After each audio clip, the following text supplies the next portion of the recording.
habang bumabiyahe tayo pa uwi, i-share ko sa inyo yung top 5 features na nagustuhan ko dito sa Hero Motorcycle Zoom 110. First is yung Vibre calipers na nakalagay dito. Vibre is made by Brembo, kaya siya Vibre meaning by Brembo. Second is yung Bluetooth connectivity. Pwede ka makareceive ng notification sa dash mo, for example may call or text sa cellphone mo. Third is may ilaw yung compartment niya.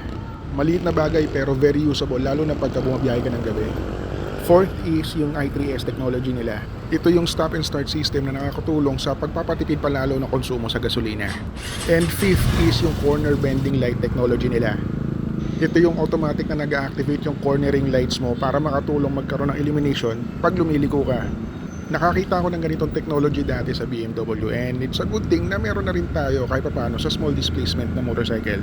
And those are my top 5 favorite features dito sa Zoom 110.